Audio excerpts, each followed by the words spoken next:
story of when the Welsh brothers ran that pub up, as I indicated there, on Castlecourt Street. It was a great pub for after-hours drinking, but Frank Welsh was noted to be a bit deaf, and Joe Mc Nally has loads of stories about poor Frank getting the wrong message from people. But the pub was crowded with late night drinkers one night, and they were raided by the guards. This knock on the door, thumping on the door. Open up, guards on duty. And Frank goes to the door as he said, I can't let you in, lads, I believe the guards are on duty.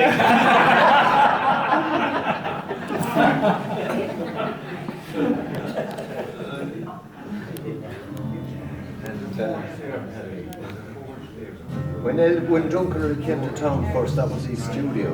Remember Elvin Dunkery, the famous actor? Yeah, he had a studio upstairs. Yeah, he did the studio. Oh, big. It was a big setup. It was totally new to the town at the time. That's where he operated it. And his paintings are famous all over the country still. That's a painting, speaking of. Yeah, that's unusual. Out of your place up at the end there. Yeah, going to buy it. Here just now.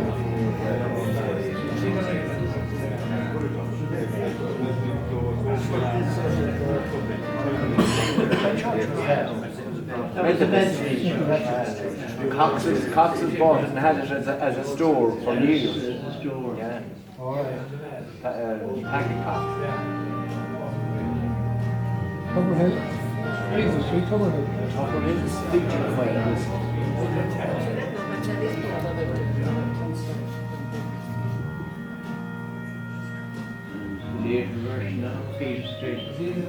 Look, before Harkins Hill was built. That tree there on the left. Oh, you'll see it in a Back in minute. the 50s, when I started out working, I was out with the ESB, and I had to clear the trees from hitting the wires. So I was at that tree, and the woman in the house, I forget her name, came out and she said she wouldn't take a good bit off it because there's no light going into the house. The Maguire sisters lived just across on that The tree. Neo News had a splash next week, the casual employee. And that Morris Minor belongs to And I Mick think Duffy. there's a photograph coming up which is... Did you know that Martin Johnson? No, it's Mick Duffy's. It's a Vacations. Tim Hastings' dad. The geese. And hens. And hens. They're coloured in, that was it. Where's Elsie Higgins? When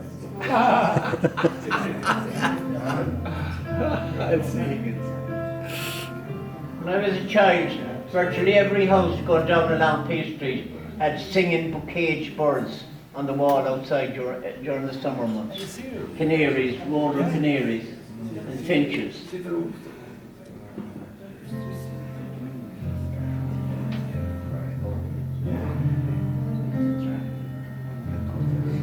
on, then look. 1, 2, 3, 4, 5, 6 people in there. Everybody has one.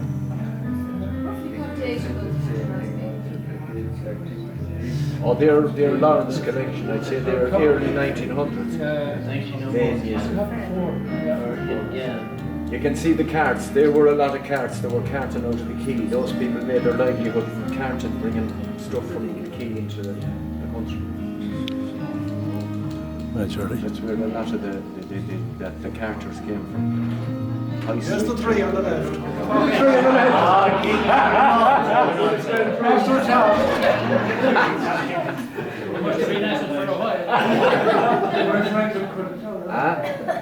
All right, I got Great job on it.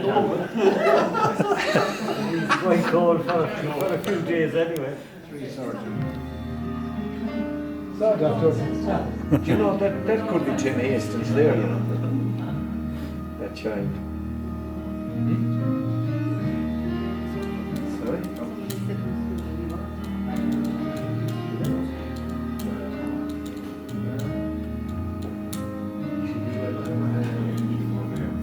Ashley Crafts located there. No. Jimmy Welsh is a Jewish to be. Jimmy Welsh, the bicycle shop. I don't know what name. M4.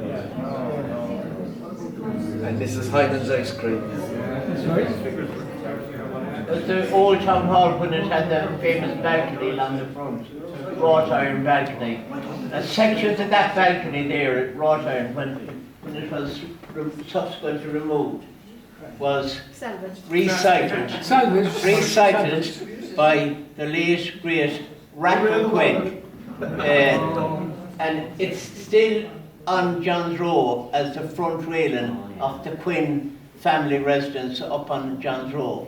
The section of this ornate section here is the front railing of Quinn's house up at John's Row. Late Packy and his dad's. They bought it for £5, like you told me. Well, the savage did. £5. They have proof. Well, here's the receipt. That's super value. Johnny Malloy's cover. O'C's restaurant now in this corner here. It's rough looking. There's the one with And that's of course what was private residence, then the Grand Central Hotel, and now the Wyatt Hotel. Named after the man who did a lot of architectural design work for the Browns of Westport House. And he has been credited up to recent enough time as the man who designed Westport. He was not the man who designed Westport, even though in his honour the hotel is called the Wyatt Hotel. The man who designed Westport 250 years ago was William Leeson, and there will be special talks and lectures about that in the coming weeks and months. This was the ground floor of it. Here was the market house. This was the weighbridge. Directly in front of that there was a platform for weighing carts of hay and different things. And upstairs here there was a private, intimate theatre for the friends and family of the Browns of Westport House. But they used to have dances there, and at the time it was a big thing for the local people to see the horse-drawn carriages arriving with the ladies with their gowns on. There's some evidence and descriptions of it. This house here is Kelly's. Kelly's of the Ashton, who in later years, when the market house, the markets had declined, they rented the ground floor here and had a bakery in at the back, and they had stores here for bag stuff and flour. They had a very extensive business with the road area. You just created a location now for a shot in the last film we saw, and I wasn't sure where it was. It was a cart of hay. Yeah, That's right. Yeah, On the way. I wasn't sure what that was. And And I saw Kelly's across from it. And I thought, Do you know, Tommy, if you look on the ground there, the mark of the weighbridge, the cast mark is still It's still there. But they relocated. They're relocated. What's shown now at the Still Article, there. they have an indicator on the road of, the place of the weighbridge. But it's not No, the it's original. not in the same and it's spot. not, the original was just here. Those were very common in a lot of towns, because Oh, one yeah. of those little huts, a little building like that in Newport as well, near That's Lyon's right. statue. That's right, And it yeah. was the same thing for Oh, there There's were one Christian- down at the quay as well, down opposite the Helen. And It you was, see, that's right. still there. Lord Sligo had the charter, and the charter exists. The original charter exists of the mark. It was a royal charter that gave Lord Sligo the right to hold markets in Westport and collect market fees. Everyone who sold anything on the market had to pay a fee for doing so, and there was agents going round to everyone who's on the market selling and collecting the fees. So it became a very controversial thing. A man from Castlecourt bought them out from Sligo at one stage, and he used to have a local man called Jimmy Ford. Yeah, that's it on a fair day, he took. And for fair days, but there was market fees as well. But you had to pay for the weight of, if you were selling hay, the whole cart of hay would be weighed, and there was a little office inside here in this. And that I remember as a child seeing them moving the slide weights, you know, to record the weight of what was on the crate outside. When was it demolished? You know? Sorry? When was it demolished? Oh, 70s it says. 70s. I remember seeing it. Yeah, Yeah. yeah.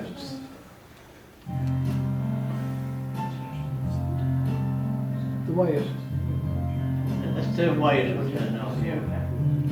The Cobblers in the left. In the corner there was O'Malley's pub, and there was Clancy and Kenny's had a grocery shop there That's right. at one stage. And these were the original, Holly and Jazz. the original Clendenny monument had these fabulous statues symbolising different things of the community, like industry, family, and I won't go into it now, like, but stupidly they were removed. But that was the Free State Army that removed it. No, it was after that. Yeah, they shot It them was down. a town council decision, actually. What was the significance of that now, really? The significance of that, What did it tell you? it was built to honour. I know, but the two women and There was family. There was one of the women. The Grace Society. The child here. There's another one. It's a beehive. Yeah, it's One of It them, was to indicate industry. one of them symbolised plenty. I'm not sure. I can't Yeah. remember what the other one. Beehive. There's it more. Aiden, you might know. But One of them symbolised plenty, and I forget what the other one symbolised. Yeah. But I have it written down. Was there another one or just two? Two. Two in Two women, yeah. there's a fabulous monument originally. This representation of George Clendenning and the statues here at the base. Now, I can't recall now. Some of these ones on the sides of the octagon has changed as well. Some of them have been taken off from. Oh, they're all taken off. They're all off. They're all taken off. They're all new ones. They're all They're new all- panels now, Oh, yeah. representing the life of St. Patrick. I won't go into it now, but there were various inscriptions and the Clendenning Were they kept, coat they of were? arms and that Yeah. here and this. Yeah. But this, Were they kept? I remember my own dad saying, like, there was an inscription, I don't know if it's true or not, dedicated to the memory of George Clendenning, born in Westport, lived in Westport, died in Westport, and of course the local wag said, but geez, it didn't get fair.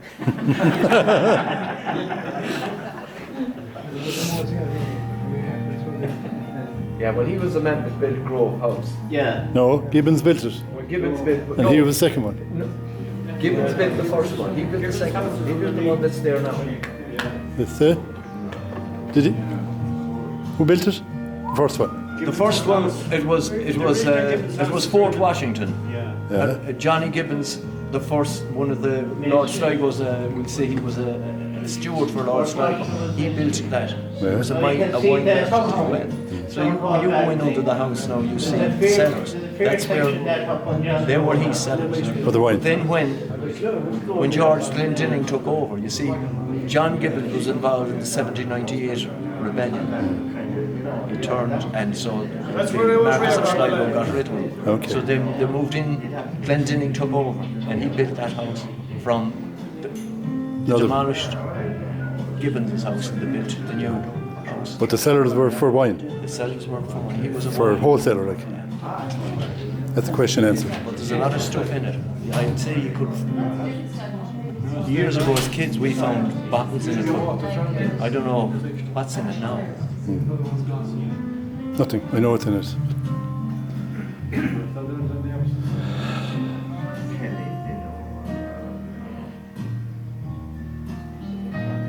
That's a good shot. Eddie King's the butcher's there on the right. Charlie John would have had a problem then. Oh, Dunning. It's Joyce, that's not Johnny. Joyce, yeah. Joyce is on Dunning. The poor old donkey. Was that number one? Dunning. You know what, you get the numbering system in there.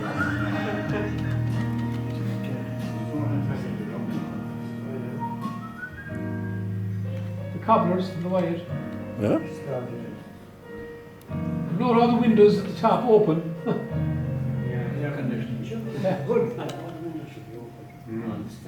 Now it's gone to the Grand Central on the right, see? The poles have And O'Malley's had the pub then. The covers.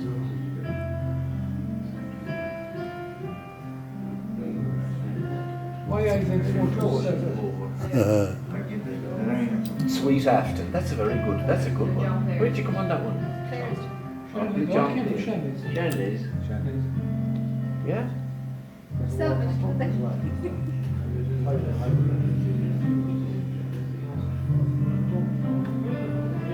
Small parking garage, huh?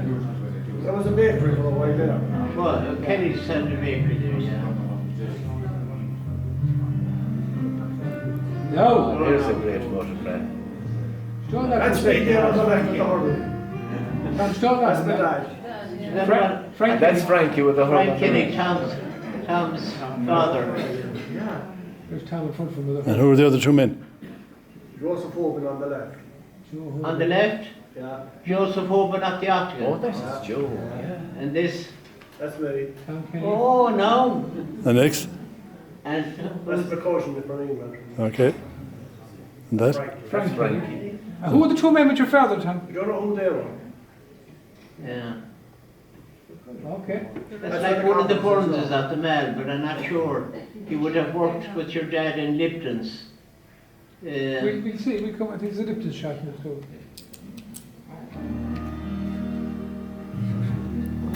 That's close up. Let's put This St. was Patrick up here. the young St. Patrick, the shepherd, about to be raised by a crane onto the top of the pedestal. You probably know everyone there. Oh, who the fella? There's cops, I see there. There's John Coffey, who assisted the sculptor. That's the sculptor on the left beside Tony King. Yeah, there was this. What was his name? Ken Thompson. Ken Thompson. Oh, yeah. Ken Thompson from Cork. Joe Berry, is it? Father Tony. Lee Mudge. Joe Berry, Lee Mudge. Dean Welsh. Tony King. Father